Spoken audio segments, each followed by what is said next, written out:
Good morning, everyone. Right now, it's July 7th, but it might be different when and where you are. It's been a couple years since Animal Crossing New Horizons released, which means it's the perfect time to discuss the question that consumed content creators in 2020. Is Tom Nook a landlord? The argument goes something like this. Tom Nook owns the island you live on, and you have to pay him installments of bells to access your house. Definitionally, that sounds like a landlord. Except, as Tom Nook defenders will eagerly point out, the money you're paying Tom Nook isn't rent. It's payment for the materials and labor he puts in to supply you first with a tent, then with a house, and finally with house upgrades and expansions. Not only that, but unlike a landlord, he will let you access your tent or house, even if you don't pay him. Technically, you could play for unlimited hours without ever paying Tom Nook. However, you wouldn't be able to access most of the gameplay. Thus, the Tom Nook is a Landlord coalition would say, Tom Nook's ownership position constricts the player's abilities, making him a landlord once more. And so the debate keeps going. It's an understandable concern. Animal Crossing is a beloved series, and New Horizons secured a special place in many people's early COVID pandemic experiences. The idea that one of the primary NPCs is an exploitative capitalist grates against many people's escapist desires when playing the game. After all, a lot of people have had terrible experiences with a landlord, or if you're one of the lucky few who's never had to rent or has just gotten really, really lucky with landlords, you probably at least know someone who hasn't been so fortunate. A lot of people's ire against landlords is rooted in the awful experiences many of us who rent have with slumlords, where landlords put the absolute bare minimum effort to set up and maintain the properties they rent out. You don't have to look for long to find horror stories about infestations, leaks, mold, and worse on landlord reviews, and even better apartments are often oddly shaped and have out-of-date appliances that are sometimes outside of the room they should be in.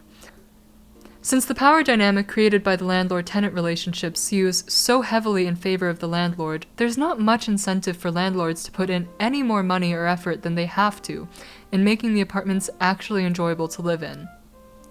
So long as all landlords keep their properties in relatively shabby shape and at relatively similar prices, tenants don't have many options, unless they unionize. But let's say you're one of the lucky people who found a decently sized and shaped apartment with normal appliances that are all in their correct respective rooms. The underlying issue of ownership remains. Beyond issues with poor property upkeep, the reason people are critical of landlords is because they own in excess of a basic necessity, housing, and charge people money to access it. This puts tenants at the mercy of their landlord's decisions about property upkeep and rent prices, all for access to a space that, at a landlord's whim, they could displace or evict you from. That doesn't seem compatible with the soft, disarming Tom Nook and the relaxing nature of Animal Crossing. Admittedly, there isn't much new ground to cover in the debate over whether Tom Nook is a landlord, so let's try a different tack. We've been talking a lot about ownership under the assumption that the land and the house Tom Nook is renting, or selling depending on your perspective, are his to begin with. But how did he end up owning land on this deserted island? The sales pitch of the Deserted Island Getaway Package directs your attention to your role in cleaning up the island and getting it worthy of a KK Slider concert. When we step back for a moment, that narrative sounds familiar. Someone arrives on an island and improves it through building new infrastructure and bringing more people onto the island, even setting up their own government and reshaping the land and waterways to suit the needs and aesthetics of the new inhabitants. When we zoom out, the question of whether Tom Nook is a landlord seems secondary to this. Is Tom Nook a colonizer?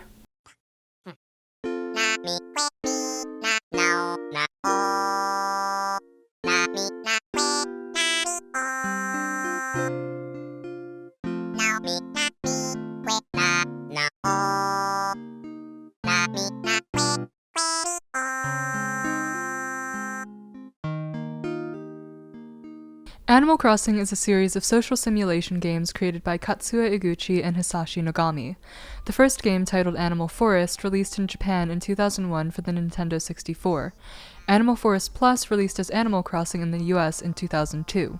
Since then, 4 games have been released for consoles: Wild World for the DS in 2005, City Folk for the Wii in 2008, New Leaf for the 3DS in 2012, and most recently, New Horizons for the Switch in 2020.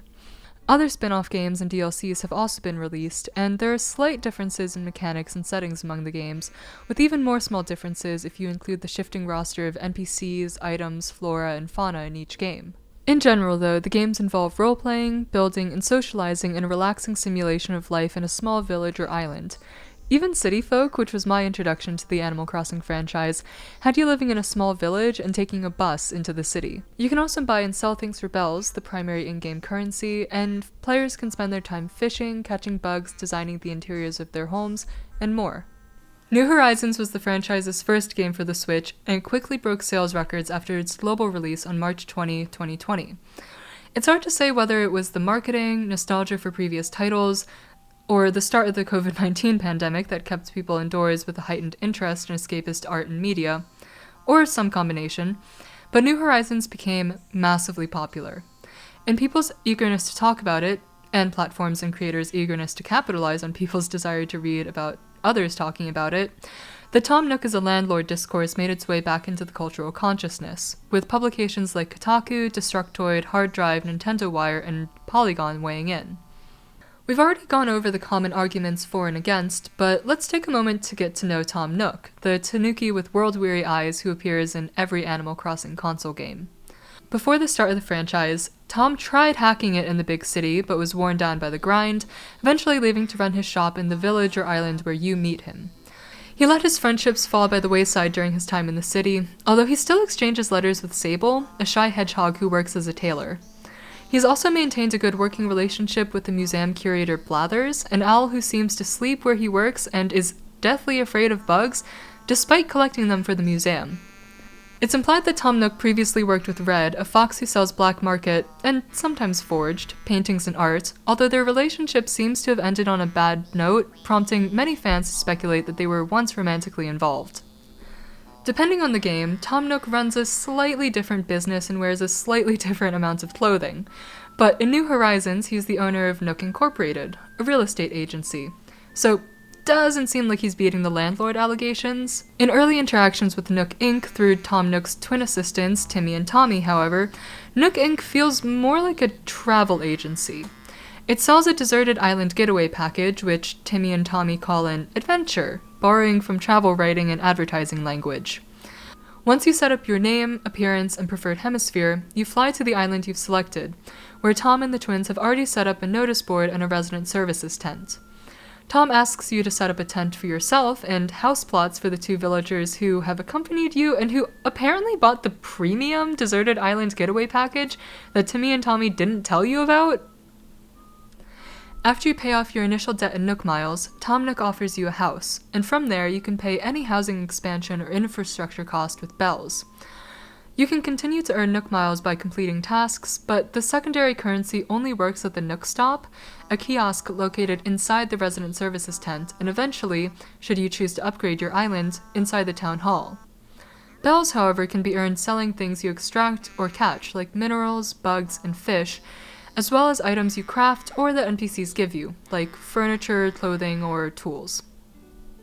You can also sell turnips that change price twice a day on the stalk market, with the goal of selling for more than you bought for, although it's quite possible to lose money on them if the price never rises above what you paid for them. More on that later. Tom Nook gives you a lot of control over the island, but having aesthetic choice isn't the same as owning something. And even the concept of ownership becomes dubious when we interrogate how Tom Nook and the other characters come to live on the island. Because when we strip away the calming aesthetics and the emotional connection we have to the game and its characters, we're left with the systems that create the parameters and possibilities of the game.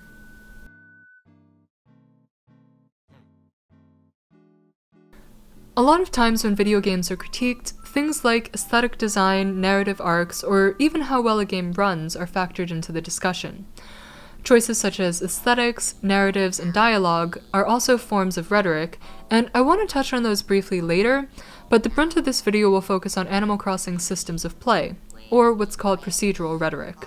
To understand procedural rhetoric, we first have to define rhetoric.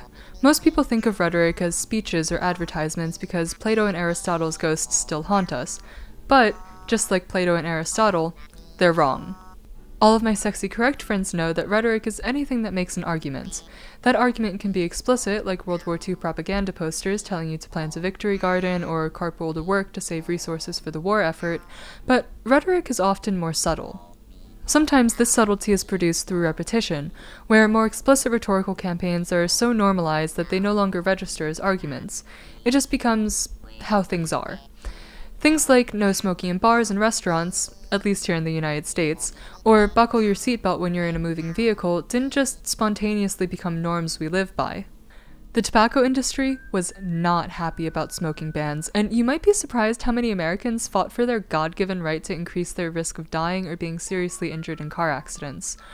Although honestly, with recent anti-masking and anti-vaccine campaigns, maybe that won't come as much of a shock. All of this is to say that rhetoric can convince us to do things, and it can convince us that the things that we do have certain value judgments, like being good, or normal, or valid, which Rodney definitely is not. I've looked up images of Rodney, and I think he's kind of cute. I kind of like it. He kind of reminds me of myself, though. Yeah? Do you... I kind of look like Rodney. But repetition isn't the only factor in things becoming just how things are. People might follow rules because of a threat of violence or actual violence being meted out by the police or some other armed force. They might also follow rules due to social or monetary consequences. But the acceptance of these rules as things that we have to or should do is rooted in hegemony, or domination based on people and groups' consent. While force is still present and the threat is always looming within hegemonic states, it's balanced with building consent through civil and private structures such as schools, newspapers, and churches. Rules are rules because we agree to follow them, but also because there are consequences if we don't. Rules also bring us back to arguments, since a rule saying you can't do something is a pretty explicit argument not to do it. But oftentimes the behaviors that arise or shift due to a new rule or law are not explicitly laid out. After black men gained the constitutional right to vote, states implemented poll taxes, grandfather clauses, and literacy tests that did not explicitly say that black people couldn't vote, but effectively prevented them from doing so. They also, by making it clear that the ruling class did not want black people to vote, emboldened white poll watchers to attack and sometimes lynch black men who tried to exercise their constitutional right. This brings us to procedural rhetoric. Procedural rhetoric deals with systems, or sets of rules, that we act within, which includes video games since they're a set of coded rules for players that create the parameters of what we can and can't do in a game. And those constraints inherently contain arguments of what is valued or what is not. I'm going to be using the words optimized or encouraged a lot because the rewards or consequences of actions in a game help reveal the arguments underneath. When Ian Bogost coined the term procedural rhetoric in his 2007 book Persuasive Games, his first example is the game Tenure, in which the player navigates a teacher's first year teaching high school. Throughout the game, players make decisions about grading, classroom rules, where students sit, and what is taught. Every decision has consequences and affects how your principal, students, and colleagues feel about and respond to you. Bogost argues that the game's design makes an argument about how schools are set up. Teachers' actions are not influenced merely by pedagogical ideals, but by, quote, the realities of school politics, personal conflicts, and social hearsay, end quote. This argument is present regardless of whether the developers intended for it to be there. Procedural rhetoric, like other forms of rhetoric, doesn't require intention. Not only that, but even if the developers decide to completely alter the game so that it no longer made the argument Bogost identifies, it would still be making an argument, just a different one. When we look at Animal Crossing through this lens, we need to examine its procedures, which Bogost notes that, quote, we tend to see a process only when we challenge it, end quote. A lot of games are designed so that there isn't a lot of friction between the players and the procedures. The beginning of the game will typically show you what is or isn't allowed, but players mostly adopt the behaviors the game encourages and allows them to adopt without too much resistance. You're agreeing to be in a certain digital space, so their house, their rules. Of course, there are exceptions. Glitch hunters are notable in speedrunning communities because their goal is to seek out contradictions between the stated rules of a game and the actual rules of a game, even if those exceptions can be really difficult to find and pull off. But for our purposes, we're talking about systems that lead people to act in certain ways based on the rules they're given. Within those systems, people may make different decisions, but they're all conforming to the broader parameters of what's allowed. In Animal Crossing, you could spend all of your time gathering raw materials to make DIYs, or you could sell as many items as possible so you can buy decorations and clothes, or you could spend all of your time fishing and then immediately release the fish if you wanted to. There are a lot of options, which is why some people refer to Animal Crossing New Horizons as a sandbox game. You're given some loose narrative goals, but you don't have to work towards them. But that comes with two major caveats. 1. You might not be required to work towards certain goals within the game, but the game creates a system where actions that do work towards those goals are optimized, offering rewards of items or in-game currency, or even unlocking new abilities. Because that system pulls from capitalist and colonial systems, it makes an argument about the optimal ways to behave within those as well. And 2. There are still limits to what you can do. In a real sandbox, you're typically constrained by the physical perimeter of the sandbox and where the sand is, but if you wanted to, you could take sand out of the sandbox. I did that in kindergarten, and my teacher was not happy about it. In a video game, though, the constraints of a system are much more rigid.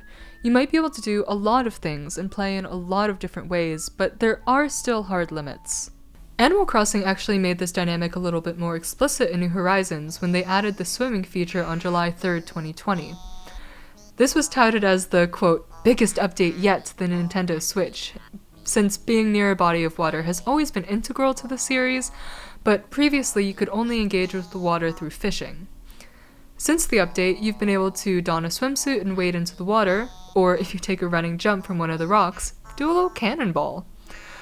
The rules of the game changed, and with it, a lot of players' behaviors changed.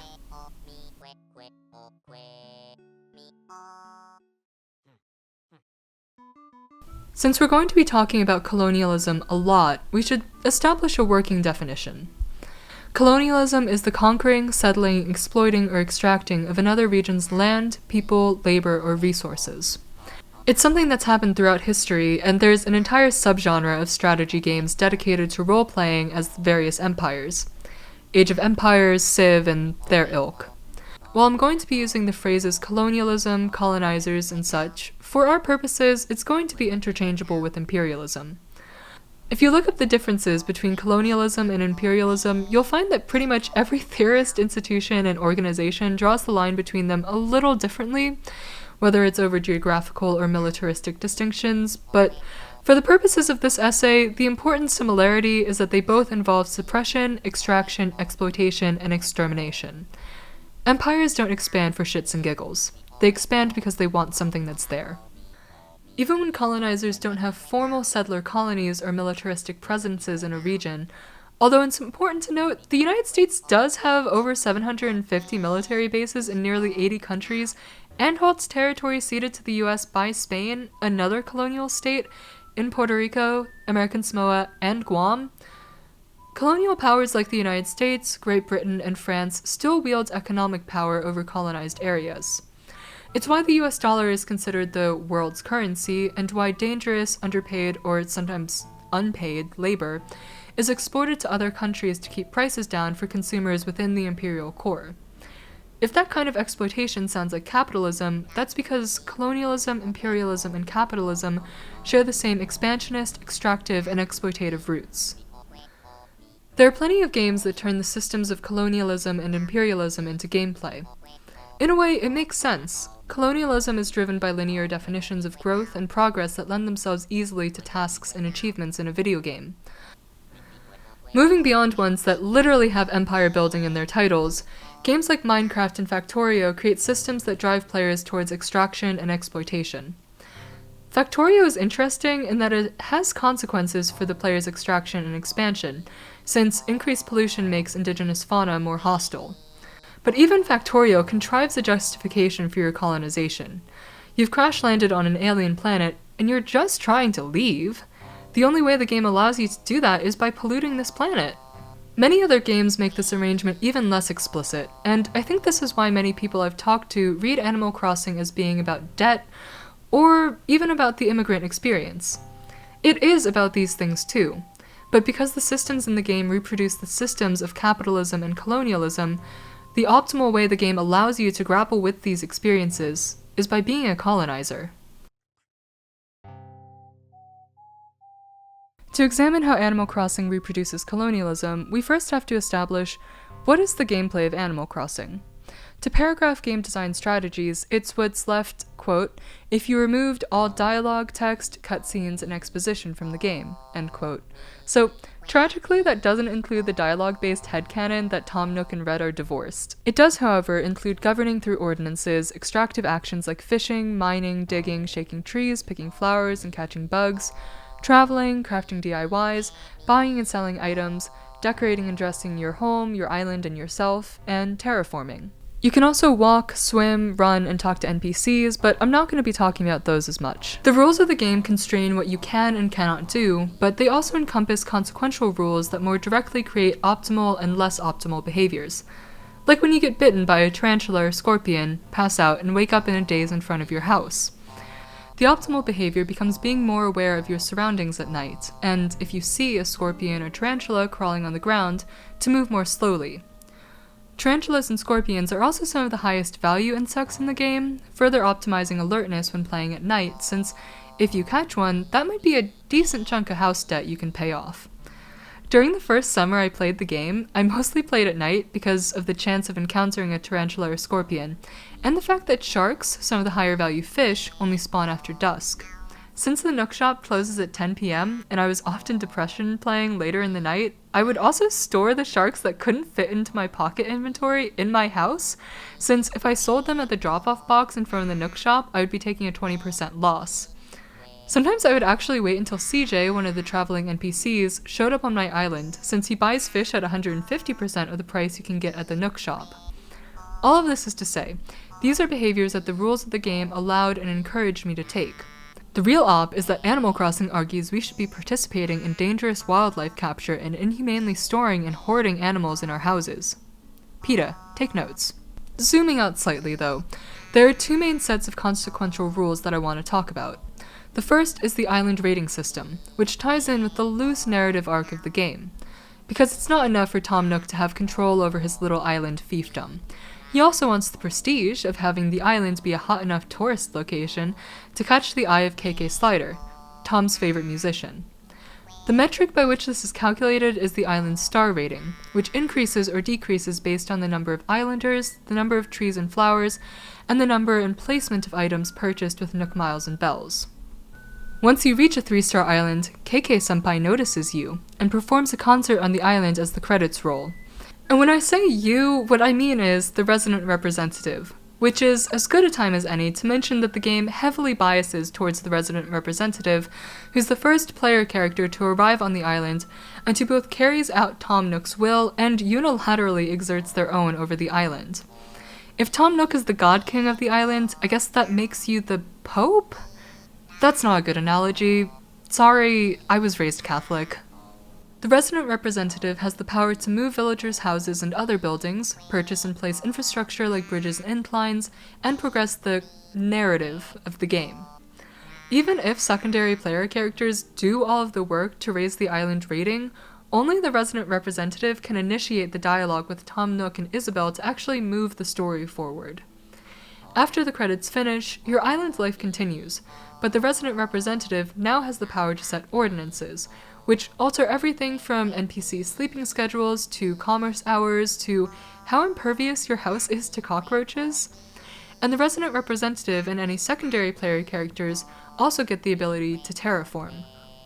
Locking certain abilities behind being the first player character to arrive on the island is likely an attempt to convince people to buy their own copy of the game, and their own Switch, but it also creates a compelling argument about the value of being the first to claim a region for their own and establish a colony. The "congrats on the ethno-state" Reddit reply in response to someone getting an all-deer island felt like a comically disproportionate accusation, but seriously, congrats on the settler colony. Because underneath the touristy language, that is what you've created. There's no way to change who the resident representative is either, in case you were wondering if this is a democracy. Other abilities that are locked behind game progression, like customizing furniture and terraforming, are available to secondary players, but as someone who's played a significant amount of Animal Crossing as a secondary player, you really do feel stifled in your ability to affect the world around you. To make it to a 5-star island rating, you also have to get a score of at least 665 in the development category and 450 in the scenery category. The game won't tell you your actual score, though. All Isabelle will do is vaguely suggest planting some more trees or placing some more Nook miles or DIY items around your island. She'll also let you know if there's too much clutter, too many trees, or too many items placed in any 8x8 section of the map. She won't tell you which section, though, and the simultaneous explicitness and opacity of her instructions is both deeply frustrating and instructive, since it tells us that awareness and knowledge of certain elements of our surroundings will be rewarded. This creates a set of optimal and suboptimal behaviors. It teaches players to act as though furniture items are good to construct, build, or buy, yet non-furniture items like fruit, turnips, bamboo shoots, eggs, mushrooms, acorns, pine cones, fallen wood, and rocks, among a much longer list, are bad to have in an outdoor space. Or rather, that they're acceptable, but only if there are fewer than 15 of any type of item. It also teaches players that placing furniture outdoors, and doing the actions necessary to build or buy furniture, is what makes a space more valuable. When you reach a 5-star island, you get the DIY recipe card for the golden watering can, and Lily of the Valley starts growing on your island. As Nintendo Life also puts it in their November 2021 article, Animal Crossing New Horizons, How to Get a 5-Star Island Rating and Grow Lily of the Valley, you also get, quote, bragging rights on the interwebs. Setting aside the how do you do fellow kids cringe of that phrasing, the personal and community recognition and sense of achievement is still significant. There are multiple Animal Crossing subreddits where people post photos and videos of their impressive houses and island builds, and people form genuine emotional attachments to their islands, myself included. You might think that those are piddly rewards to keep you participating in a colonial system, but first of all, for a lot of the proletariat living in the imperial core, piddly rewards, especially those that come at the cost of the proletariat outside of the imperial core, are what it's all about. Have you seen how the girlies are defending Shein? And second of all, the island rating system is not the only system in the game. There's also Nook Miles, which create a separate, although mostly overlapping, set of optimal activities. But it won't tell you which activities will be rewarded until you've actually done them. Some are straightforward and can be done on any timescale, like the rewards for catching a certain number of bugs or fish, or getting a certain number of DIY recipes. However, others are time-sensitive, meaning you have to play on certain days to get them, like participating in the seasonal fishing tourneys. There are even some for the experiences of getting attacked by a scorpion or tarantula, or shooting down a balloon gift into a river or ocean, which are probably in part a consolation prize, but also a way to inform players that exploring and engaging with the game, or at least engaging with the online articles about how to unlock all Nook Miles achievements, will yield the best results.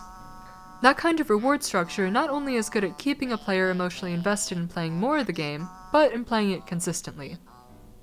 Generally speaking, the actions these two systems optimize fall into 5 categories.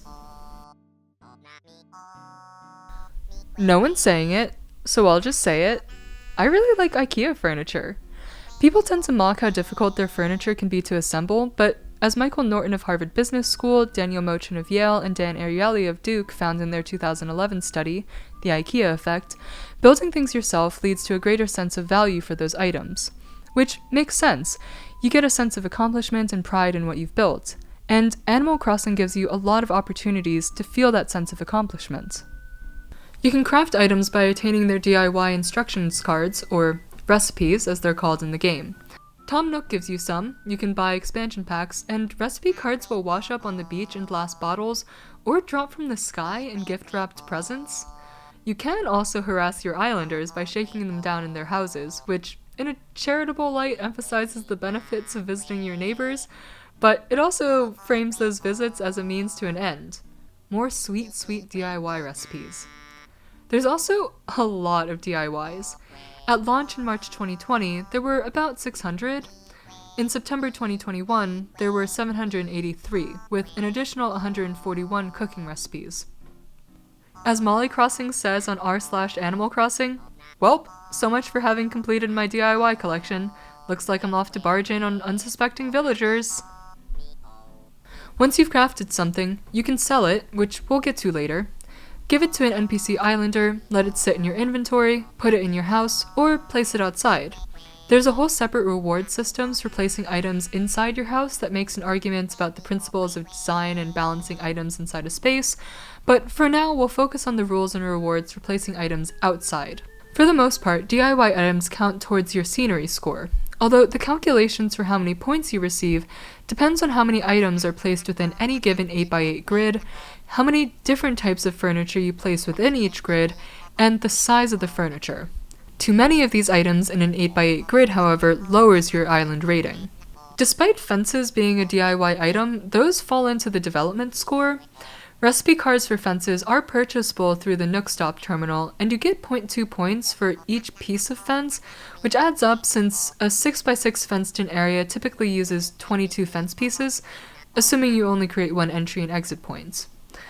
For reference, villagers' houses are 4x4, and on more developed islands, you'll often see players encircling villagers' houses with fences as easy ways to sneak more fencing onto their islands. The names of these categories are, in themselves, fraught, since scenery implies a particular type of superficial aesthetic engagement with the environment, and development carries a positive value judgment for man-made construction and alterations to the environment. Both also gesture towards a linear progression for your island. The environment can become scenery with enough work. The islands can become a desirable place for people to travel to through development. You just need to put in the work to get it from point A to point B. And when you strip away the names, the set of rules underneath, with its upper and lower bounds of what is correct to have in a given space, argues for engaging with your environment through curation of an aesthetic, rather than thoughtful and balanced stewardship of an ecosystem. This also, notably, is a set of rules about what is effectively a public space, and while you don't get to change the rules, you get to make decisions that affect NPCs' ways of engaging with their environment. You're the mid-level manager of colonialism. A lot of DIY recipes call for raw materials, such as chopped wood, sticks, rocks, clay, iron, and gold, but foresting and mining aren't the only forms of extraction in the game. You can also use a fishing rod or go deep-sea diving to catch fish, use a shovel to dig up fossils and gyroid pieces, and use your net to catch bugs, snowflakes, cherry blossoms, confetti, and feathers. If you don't want to craft or buy any tools, you still have the options to forage mushrooms, shake down trees for fruit, pick up shells and flowers, and wish on shooting stars to collect star fragments the next day. Typically, when we talk about extraction under colonialism, we're dealing with over-extraction without consideration of how it affects the ecosystem or the people whose job it is to extract those resources and who live near extraction sites. This also involves the profits from extracted materials going to colonizer people, companies, and governments outside of the region where the worst of the environmental and health effects are felt. Just as domestically, it's typically lower income and majority Black and Latinx communities who bear the brunt of extractive industries, internationally people in the global south are underpaid or not paid at all to extract raw materials and create mass-produced items that they can't afford. But that's the problem of over-extraction and treating any human interaction with the environment as justifiable, necessary, or even our inherent right. Surely if you only take what you need from the island, you'll avoid the damage that colonialist extraction causes. After all, in itself, using materials found in one's environment isn't inherently bad. If anything, framing any human interaction with the environment as automatically damaging and thus morally wrong still puts humans and the consequences of our actions on a pedestal, albeit a negative one. In addition to being impossible, so long as our species survives, we will have an effect on our environment since we're a species just like any other.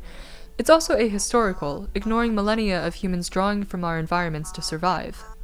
It also denies our place in our ecosystems and the ways in which humans have learned to steward their environments, from controlled burns on what is now the continental United States to the creation and maintenance of fish ponds in Hawaii. So, let's say you want to engage with your Animal Crossing island in this way. Unfortunately, you can't. A balanced ecosystem is not a system that exists within the game.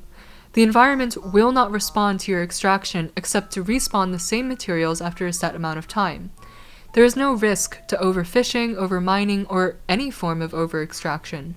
There's not even a way that the game lets you know if that's what you've done. There are only materials, and what you can do with them. As you can see on this graph, where this line and this line intersect is where it's okay to evict islanders because their vibes are disgusting. If you've gotten this far into the video, you probably agree that capitalism is bad, or at the very least, that elements of capitalism have made your life worse. Whether that's because your job sucks, or your rent is too high, or you can't get the healthcare you need, or your community has been destroyed through gentrification and displacement. Very often in conversations about capitalism, we focus on these byproducts. But let's take a moment to actually define capitalism and try to understand why it makes our lives suck.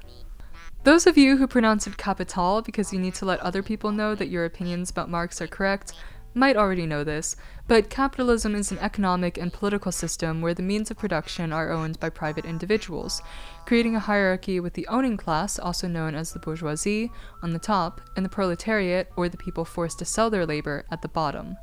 Resource extraction and the creation of items are common forms of labor that produce value, and the value of labor affects the price of a commodity. The problem is that, in addition to setting the price of a commodity well above the value of labor, materials, and the means of production that go into making a commodity, the bourgeoisie tends to massively underpay laborers, and find cheaper materials, often synthetic petroleum-based ones that don't biodegrade, so that they can have an even larger margin of profit. If you're a member of the owning class, that's great. You're making more money than you would have if you'd used a more expensive material and paid everyone a living wage, and you're incentivized to keep cutting corners so you can make even more money. You're also incentivized to keep extracting and keep producing and keep creating a demand for your commodities so that you can keep making money. Because we've tied things like access to healthcare and housing to having a job, there's not much individual workers can do if they don't like how you're exploiting them. The reason I say individual is because workers as a collective can wield power through the value of their labor against the owning class, but we don't have time to get into unions right now. In Animal Crossing, you sell your labor to Tom Nook. As I mentioned before, one of the things you can do with your DIYs is sell them. Initially, you have to go to the resident services tent and sell items to Timmy. You can also buy flimsy versions of tools from him if you don't want to shake down trees for branches.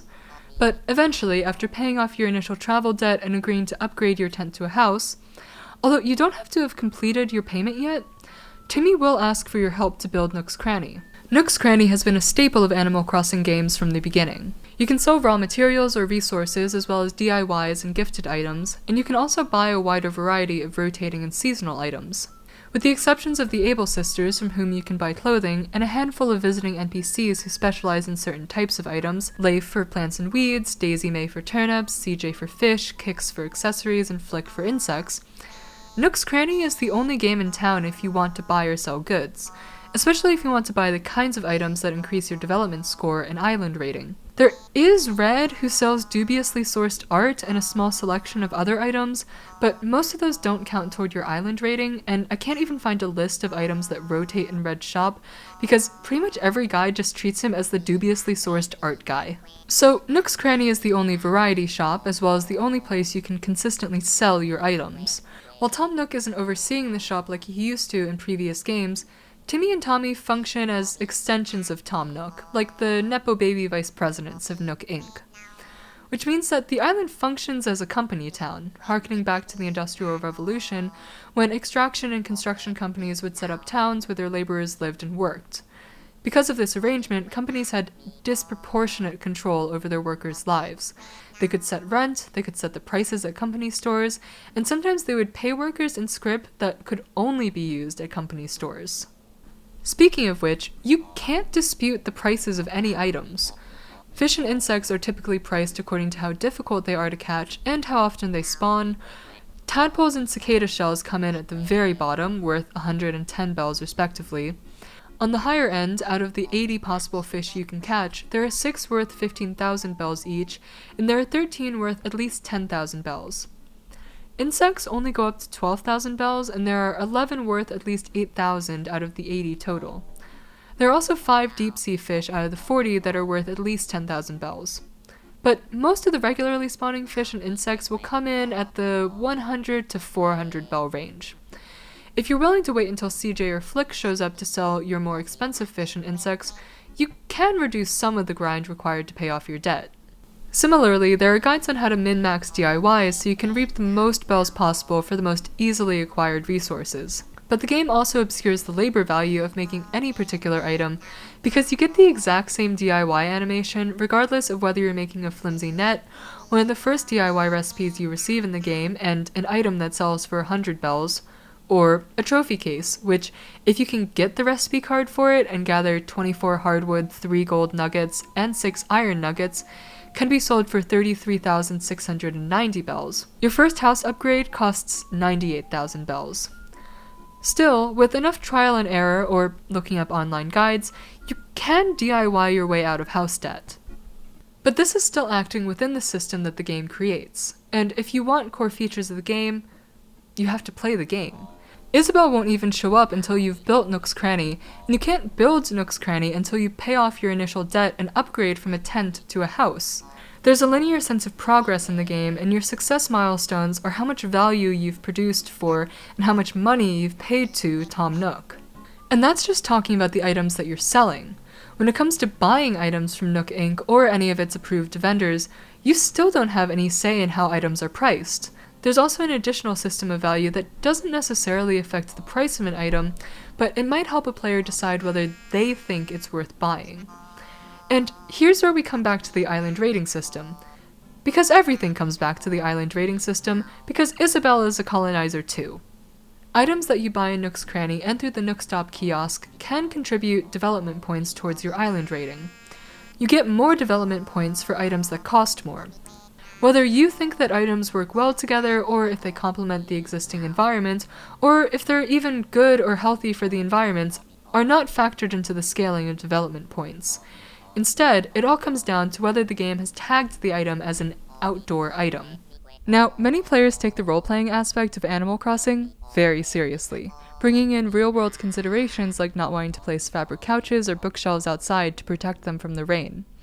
You might think that one of the great things about, and even one of the bigger draws of, Animal Crossing and other digital worlds is that you don't have to consider factors like rain damage or weighing items down so they don't get blown away by the wind.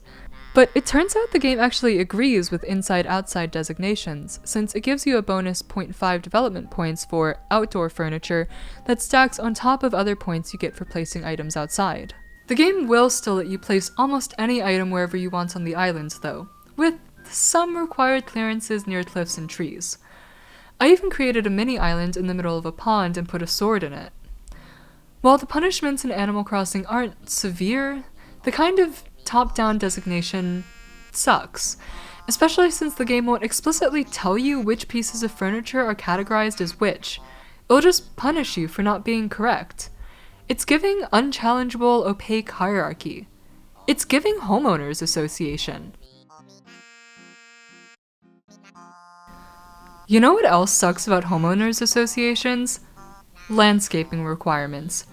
HOAs often have landscaping requirements for things such as flowers, trees, furnitures, fences, and gardens. If you don't follow the HOA's rules, you're penalized with fines, and if you can't pay those fines, an HOA can place a lien on your house, foreclose on it, and sell your house. Thankfully, Isabelle and Tom Nook cannot force you off of the island. They won't even punish you in any significant way, they just won't reward you. But if you want the validation of being a very special islander to Isabelle and Tom Nook, you have to increase your scenery and development points. To do that, you have to plant flowers, trees, crops, or bushes, although trees and bushes have a cap on how many points you can get from planting each type of plant. If you have too many trees, Isabelle will tell you that some islanders are scared of getting lost, but she won't tell you the specific numerical cutoff for the rewardable number of trees because she likes playing mind games with you. It's 190. I'd never play mind games with you. You also get development points for building bridges and inclines around the island, with 15 points per individual bridge or incline. Since the 2.0 update, you can have 10 bridges and 10 inclines, which means you could get as many as 300 development points just from those, which is almost halfway to the 665 development points you need for a 5-star island. Now, you could limit yourself to the bridges and inclines that make sense given where rivers and cliffsides naturally spawned, but if you've already gotten to a 3-star island, you can terraform land and water. While terraforming itself doesn't contribute to your island rating, it does reward you with Nook Miles, and it can make it easier to place 10 bridges and inclines around your island. You could also shift the landscape to make room for more furniture, flowers, or trees if that's the path you're taking to hit 665 points.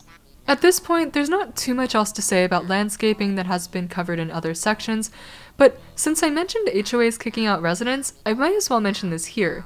You can kick NPC islanders off the island. Secondary players are below the resident representative in the island hierarchy, but aside from Tom Nook and his owning class ilk, NPC residents are at the very bottom. Even secondary players have the ability to make NPC islanders leave.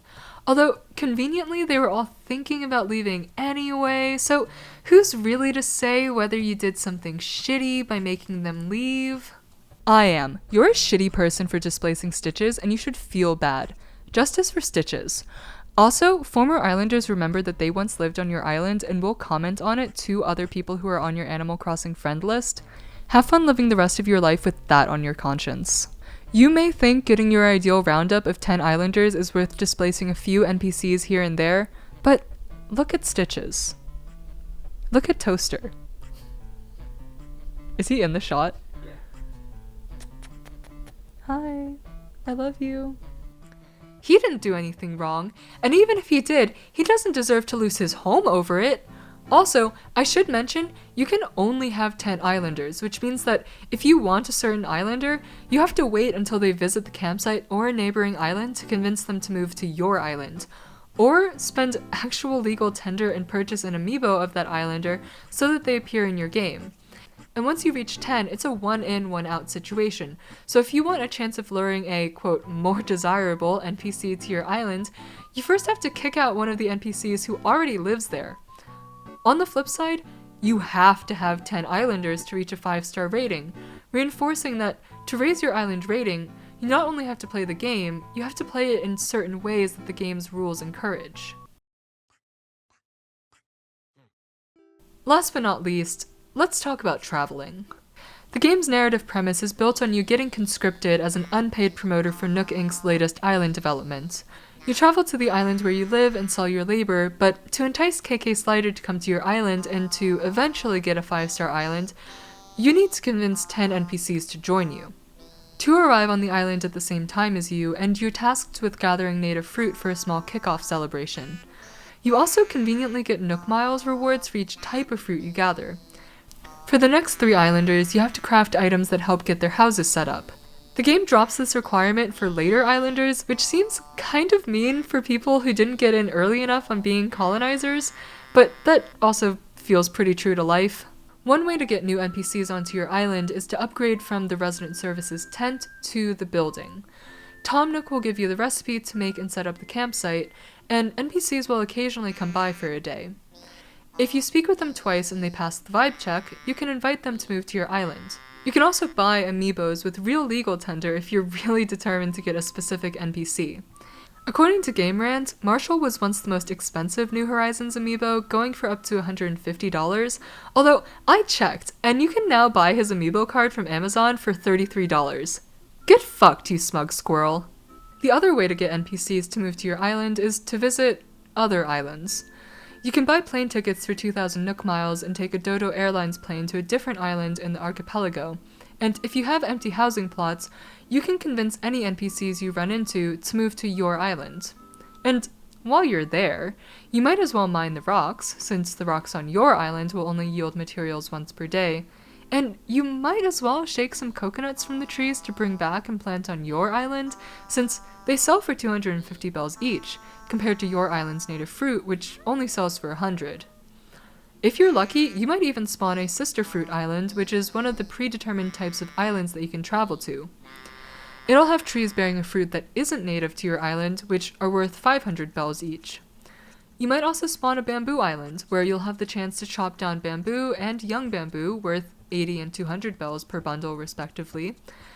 They're also a DIY material for several outdoor furniture recipes, and you can dig up bamboo shoots and plant them on your island so that you can extract those materials more reliably. All this is to say, the game makes traveling to other islands and extracting their resources one of the optimal ways to reach the goals laid out for you.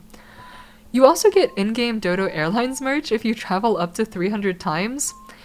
If you haven't had your fill with one island visit through Dodo Airlines in a day, and you've already gotten KK Slider to perform on your island, you could also get Captain to take you to a mystery island and sing you a little ditty for 1,000 bells.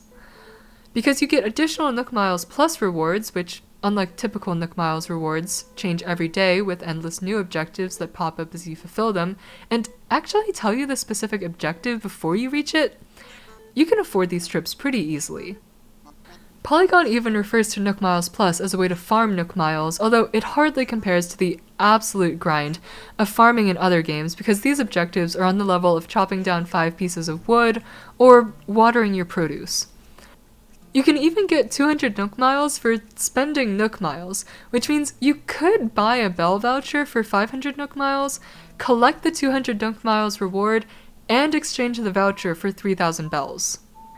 So, we've established that traveling functions as an extension of capitalism, a means to the end of getting more bells, as well as colonialism, since you're also trying to recruit other people to help colonize your island and extracting resources from a satellite colony. But let's say you want to treat these island visits purely as visits. No extraction, no recruitment schemes. The mere possibility of these visits implies a power relationship. You're able to visit these other islands, and no one can stop you except for Tom Nook, who limits you to one version of an instanced island per day. Although you can visit that particular island as many times as you want within the day. But you get to control who comes to your island by opening or closing your airline's gate and setting a password for visitors. The game allows you to exert your choices over the island where you live, as well as neighboring islands, but NPCs cannot do the same to you.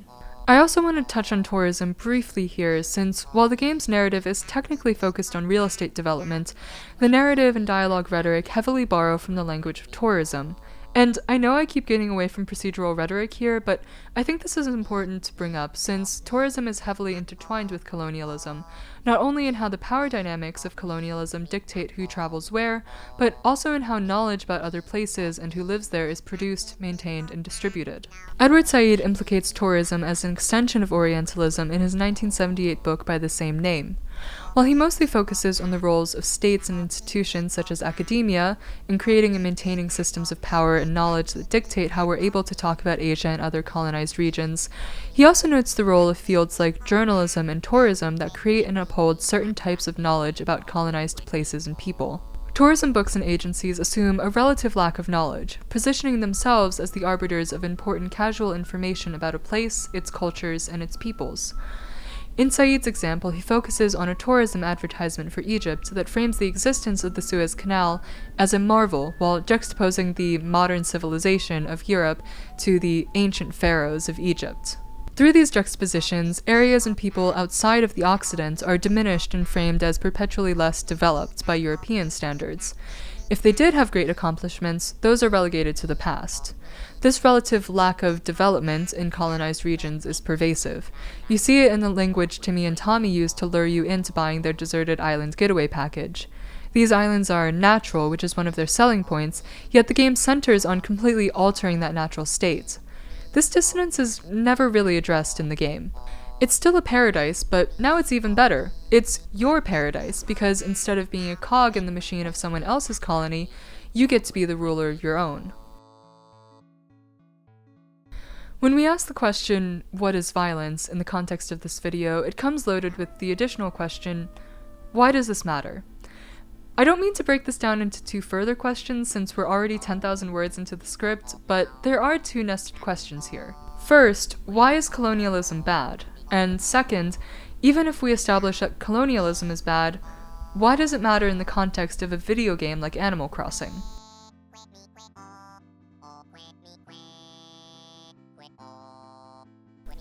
There was a whole section earlier titled Colonialism is Bad, but it was a bit of a misnomer. Colonialism is bad, but that section only describes what colonialism is. To understand why colonialism is bad, we have to understand that colonialism is a form of violence. We also have to agree generally that violence is bad, but honestly, if we're not already on the same page about that, I don't think there's anything I can say to change your mind. To clarify, when I say violence is generally bad, I'm not equating the violence perpetrated by a state to maintain itself with the violence of people fighting their oppressors. Violence is justifiable and at times necessary. However, generally, I think it would be preferable if we did not live under unjust systems where violence becomes necessary to obtain basic rights. So, why is colonialism a form of violence? Let's first clarify what we're talking about when we talk about violence, and we might as well pull from Hannah Arendt's book on violence. Arendt differentiates violence from similar terms that are often used synonymously, such as power, strength, force, and authority, by singling out violence for its instrumental character, since violence is both the means by which people can achieve an end and something that, unlike other concepts she mentions, always needs implements to enact. She notes that revolutions in technology have always been closely tied to shifts in what war looks like, which positions violence as closely tied to strength, since violence is often used to multiply natural strength, and that the most developed tools of violence can substitute for strength. For context, she was writing in 1970 during the Cold War, so when she's talking about the last stage of the tools of violence, she's talking about nuclear weapons. Arendt also argues that violence exists where power is absent or in jeopardy. For the sake of making this a little more understandable, we can separate violence into two categories. 1. Maintaining and protecting an existing power, or 2. Resisting and fighting against the existing power. Power is the ability of people to act in concert. That's why when we talk about collective action, whether that's through unions or some other type of organizing, we're talking about power. But there's also the power of the state, which has a lot of people acting in concert to maintain. An established colony, and by extension the state that controls it, functions as an existing power that uses violence to maintain itself. So, what are the tools of colonialism? As I mentioned before, domination is central to colonialism. There are physical tools of domination, militaries and weapons, and the threat of deploying militaries and weapons, but there are also economic tools that weaponize the strength of certain markets and currencies over others. It may seem strange to categorize these together. Guns, bombs, and drones seem like they're on a different scale of magnitude.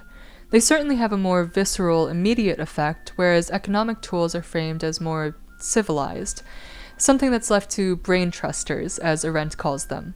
Where there is economic violence, there is also the threat of military violence. If people fight back against their exploitation, colonizers will deploy military violence to maintain their power. But even without military intervention, economists and politicians who make decisions about how markets are structured, the terms of resource and labor extraction, how resources are distributed, are making decisions about who can afford housing, food, and water. There's a level of abstraction and distance from consequence, but people die of starvation or exposure because of economic decisions. People are suffering from pollution and natural disasters worsened by climate change because of economic decisions. As Frantz Fanon points out in The Wretched of the Earth, structures like the police, educational systems, and organized religion are also tools of colonialism. These structures teach us what is good or bad and give us frameworks to make our own moral judgments. And these frameworks and the decisions that result from them always have the potential to reinforce or justify violence. This becomes particularly insidious when they convince us not to view violence as violent. This can come in the form of direct government propaganda, but structures such as media and academia can also help normalize and manufacture consent for the violence of colonialism. The repetition of these arguments compounds this normalization. As Kwame Ture put it, quote, "Is it not violent for a child to go to bed hungry in the richest country in the world? I think that is violent. But that type of violence is so institutionalized that it becomes part of our way of life. Not only do we accept poverty, we even find it normal," end quote. His emphasis on the institutionalization of violence harkens back to Fanon, but it also brings us back to Arendt. In The Human Condition, Arendt lays out the abstraction of accountability as governments transitioned from monarchies into what she calls no-man rule. Bureaucracy. This also marked a transition away from a clear household structure to a society that blurs the realms of the private and public, imposing, quote, "innumerable and various rules, all of which tend to normalize its members, to make them behave," end quote. These norms aligned with the maintenance of the colonial, bureaucratic power structure. Whereas we used to have visible public figures who had control over people's lives, we now live in a society, and the locus of power is diffused. In the United States, we still have a president, senators, representatives, and court justices who are known to their constituents to varying degrees, but we also have bureaucratic networks that support them. The people working in these bureaucracies write and read and summarize policy papers, legislative texts, and court decisions. Individually, they might not have as much power as a monarch, but collectively they shape the laws and norms of our society. This structure helps us avoid a single despot going rogue, but it also makes accountability more difficult. Many people don't see firsthand the worst effects of colonial violence. Many people are also made complicit, which turns the recognition and confrontation of violence into cognitive dissonance because most people don't want to think of themselves as colonizers.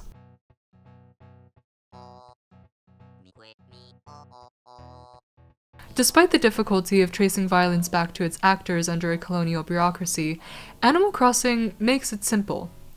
You're the person the game allows to make decisions about the welfare of the island and the people who live on it. But is anyone really being hurt by you playing Animal Crossing? Maybe the devs during crunch time, but in terms of colonization, no. At least not directly in any way that would make it really fucked up of you to play this game.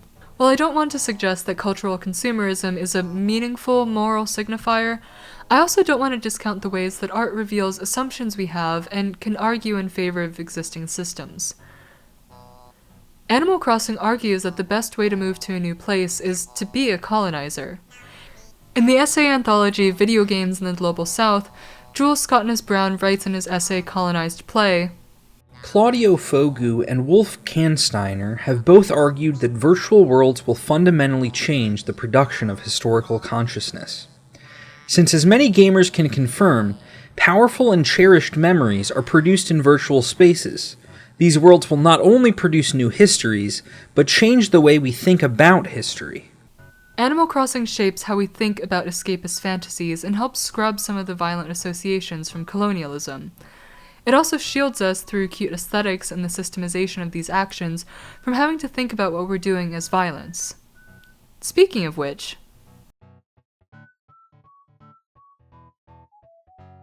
since aesthetics are a huge draw of the game, I want to talk briefly about the aesthetics of colonialism. We probably all envision slightly different looks for colonialism. For me, it's the light khaki uniform that the British military wore in the 1800s, but for you it might be something different. The game allows for aesthetic flexibility and exploration within limits. There are predetermined sets and series for certain themes and aesthetics, from mermaids to cinema roll to rococo, but you can always mix and match, customize furniture colors, and create your own clothing, so long as it fits on the clothing templates the game provides. While there are some people who specifically decorate their islands in the cottagecore aesthetic, plenty of people don't. But the things that attract people to the cottagecore aesthetic largely overlap with the gameplay of Animal Crossing, so I'm gonna focus on cottagecore when I talk about the aesthetics of the game. Cottagecore is an aesthetic movement popular among young queer people that celebrates and mimics elements of an idealized rural lifestyle. Think flowing clothing, making your own food, growing your own plants, and having plenty of aesthetically pleasing picnics. Muted earth tones, natural fibers, and handcrafted items also litter cottagecore vision boards. The movement is rooted in a rejection of capitalism's grind and a desire to live a more simple life away from dense urban spaces and closer to nature. This isn't inherently bad. Capitalism is miserable, and escapism is an expected coping mechanism.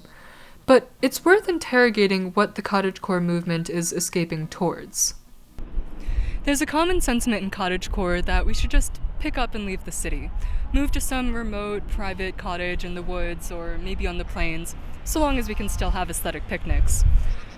This sentiment strongly parallels the 40 acres and a mule push of the 1800s in the United States, where mostly white families got to go west and start their lives over on essentially free land that was only available due to the displacement and genocide of indigenous peoples. As Lex Schultz writes in Queering Colonialism on Cottagecore and Manifest Destiny, White people of marginalized identities are still complicit in upholding white supremacy, and they can still be perpetrators of violent settler colonialism. White people owning land is not a leftist or revolutionary concept. Just because the style has changed doesn't mean the implications of this on Black and Indigenous people have. Cottagecore imagines a harm-free existence for settlers that simply doesn't exist. the island you move to is conveniently deserted. There is no one to hurt in the ways that colonialism has and continues to hurt real people. Violence, as we're encouraged to think about it on an individual scale, does not occur, and that's a selling point of the game. Instead, the world is filled with the soft swishing of grass or the gentle rustling or tapping of your shoes against dirt or stone paths. The island is colorful and bright, and even when it's raining, the raindrops lap rhythmically on the rivers and shoreline. In the Imperial Core, where our relationship to the world has so deeply been shaped by colonialism, it only feels natural to want to make this little paradise our own.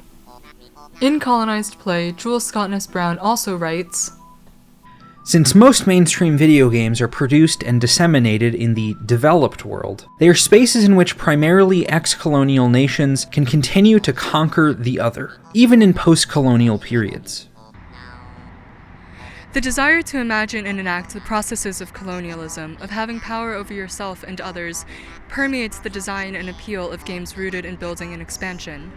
I think this appeal is particularly compelling for people who have benefited from colonialism, but have also been screwed by it.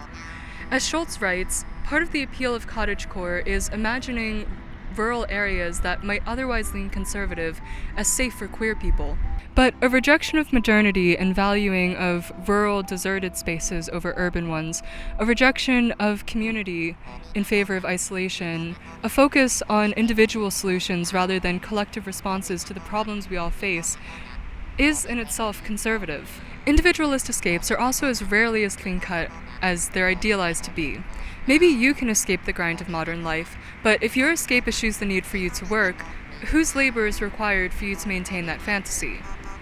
Animal Crossing conveniently erases most of the real-life needs that would require other people's labor, from setting up the electrical grid to figuring out the sewage and waste management systems. Similar to the appeal of lacking consequential physical violence, not having to think about the logistics is kind of the point. If you really wanted to roleplay having to figure out a community's electrical and waste management systems, you'd be playing City Skylines. But we should be critical both of where our fantasies come from and what beliefs and values they reinforce. When we're encouraged to ignore or erase the labor required to maintain our fantasies, it becomes easier to ignore the people doing that labor. Even in the best case scenarios, when we feed fantasies that we can go it alone, the reality that we end up striving towards is deeply lonely.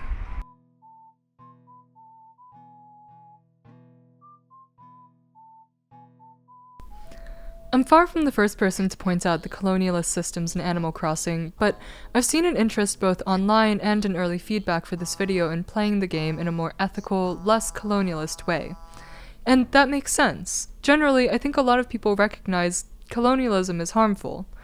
I hope that if you've gotten to this point in the video, you understand a little more about how those harms are perpetuated, but a lot of us don't want to hurt other people. So that leaves us with a question. Can you play the game without being a colonizer? For But Why Though, Jason Flatt wrote A Beginner's Guide to Anti-Colonialism in Animal Crossing New Horizons, in which he advises players to avoid actions such as naming the island after new inhabitants, introducing new technology onto the island, polluting or deforesting the island, displacing native species and introducing new ones, or leaving trash and litter behind. He touts these actions as a means of taking, quote, social responsibility while enjoying your time on your and your friends' islands. While I think the game can be an educational tool, this guide and others like it reveal a disconnect between individual player actions and game systems. In 2006, Chalkbeat senior data editor Thomas Wilburn wrote a piece titled Welcome to Animal Crossing, Comrade, that opens with a critique of Tom Nook's exploitative entrapment. While Wilburn's piece is about Wild World, in New Horizons, Tom Nook similarly doesn't tell you the price tag of your getaway package until you're on the island. The only way off is by plane, and Dodo Airlines has a monopoly on Tom Nook Inc. islands. While Wilburn focuses more on capitalism than colonialism and recognizes the option to not buy or sell items in the game, he argues that this player choice is overshadowed by the game's reward structures. This is true from Wild World to New Horizons. If you choose not to participate in this system, you cannot access most of the game's content. You are literally left looking across the river at all you cannot access, peeking over cliffs that you cannot scale. The game makes it impossible to visually avoid all that you're missing out on if you don't play the game in the way that the game wants people to play it. Wilburn also argues the escapist entertainment dulls the revolutionary drive toward real material change, which I'm a little less convinced by. I think we have it in us to play Animal Crossing and still participate in direct actions, but his point about the reward structures of Animal Crossing gestures towards the procedural rhetoric of the game, even if he doesn't use that term to describe it. Flat is right that you can make superficial, individual choices in Animal Crossing that don't align with or even resist the values of colonialism. But believing that this form of play is meaningfully subversive does nothing to change the fact that the system you're playing within is coded with colonialist values and creates a system of optimized behaviors that reproduce those values and reward people who act on them. Refusing to recognize the rules of the system prevents us from being able to engage with it fully enough to critique it. When we focus on superficial aspects like naming your island a certain name over another, we lose sight of the fact that you have to name the island. Maybe you don't want to be a colonizer, but for those of us living in the imperial core, we need to recognize the ways in which we participate in and benefit from colonialism. Even when recognizing that might make us feel kind of shitty. It might feel good to be aware of the ways Animal Crossing and other games reproduce colonialism, and to let this awareness shape how you play the game. It might even be a fun experiment to help probe further for other ways the game reproduces colonialism. But it's not a meaningful counteraction against the system of Animal Crossing's colonialist framework. You will still be a colonizer when you play Animal Crossing. That's the thing that sucks about systems. They're designed to keep you inside. But assuming we're not burning it all down tomorrow, Animal Crossing invites us to ask one last question. What does it mean to rebel in a system where individual actions seem so meaningless? A few months ago, I subscribed to a composting service. It was actually different from the one that gave me this bucket, since I moved while writing the script, but the gist is the same. The service drops off a bucket every week or every other week and picks up the one I filled with my produce waste.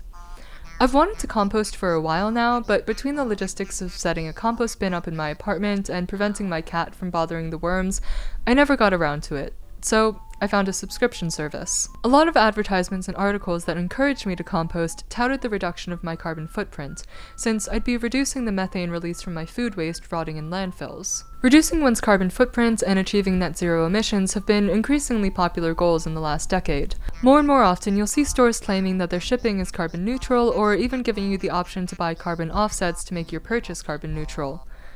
This is, unfortunately, greenwashing all the way down. The concept of an individual's carbon footprint was popularized by BP in 2003, and in 2004 they launched their carbon footprint calculator. This campaign pushed the responsibility for pollution onto individuals, despite the oft-cited in 2017 statistic from the Carbon Disclosure Project that 100 companies have been responsible for 71% of global greenhouse gas emissions since 1988. In the 2022 report, which was based on data from 2020, BP was ranked 39 on the list of 100 biggest polluters, keeping companies with entities such as Chevron, Berkshire Hathaway, ExxonMobil, Shell, Koch Industries, and the US government. In 2020, BP emitted more than 14.5 million metric tons of carbon dioxide, while the average individual carbon footprint in the US is 16 tons per year. It's facetious to act as though the average person is equally as culpable for climate change as the board members of companies like BP. In the face of worsening climate change, subscribing to a composting service is not going to prevent devastating floods, hurricanes, and other natural disasters from getting worse. Buying carbon offsets to make your purchase carbon neutral is likely even less effective, since there's little regulation of carbon offset organizations, and there's no guarantee your money will actually go towards a successful project. Still, the phrase, "there's no ethical consumption under capitalism," doesn't automatically grant the corollary, "any consumption or other action under capitalism is equally ethical." Our actions still have the capacity to hurt and exploit, but they also have the capacity to help each other and fight oppressive systems. Composting, if you're able to, is still better than not composting. Trying to reduce the amount that you consume is still better than mindlessly buying mass-produced commodities. Freely giving things that you're no longer using to other community members who need those items, as well as giving money and other resources directly to one another when it's needed, and vice versa, are better than struggling on your own or leaving others to struggle on their own. When we learn how to be in community with one another, we learn how to take care of each other and act in alignment with a larger group. And, as we talked about earlier, acting together gives us power. Like Andreas Malm writes in How to Blow Up a Pipeline, numbers are everything.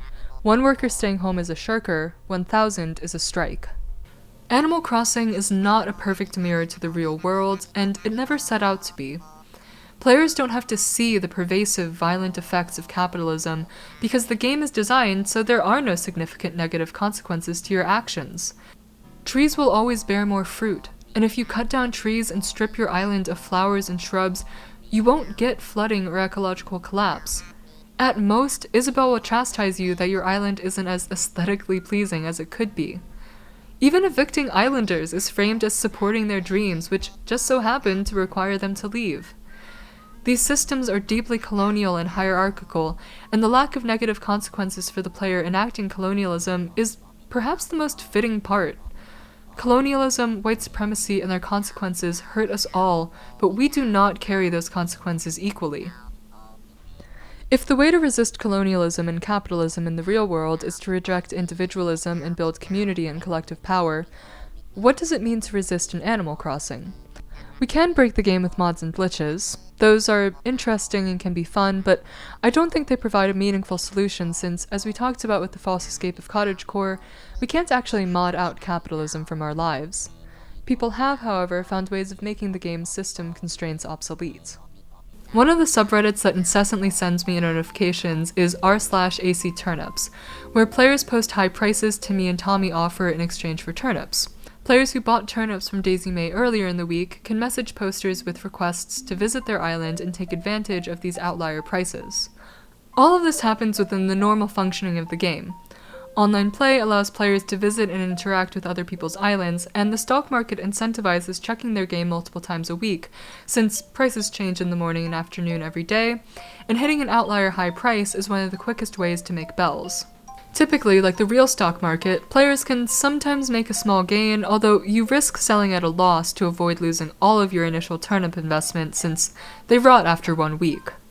Unlike the real stock market though, and contrary to how the stock market was intended to be used, players can choose to help each other and render bells effectively meaningless in the game.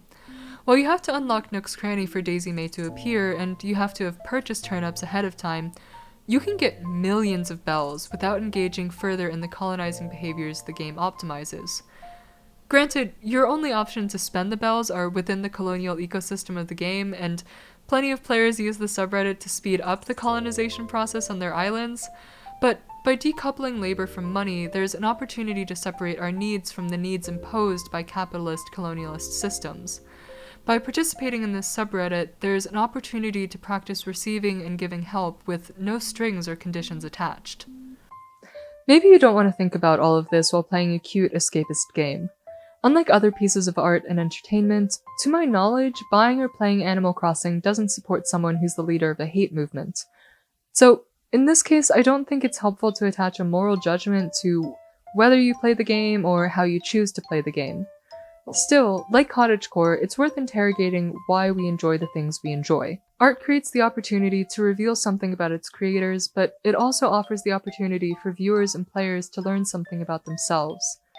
At the very least, Animal Crossing invites us to think about our relationship to colonialism and how we can choose to act within intersecting oppressive systems. Even if we're stuck in a capitalist colonialist system, finding small ways to break the structures that silo us in individualism and push us towards extraction can be a start.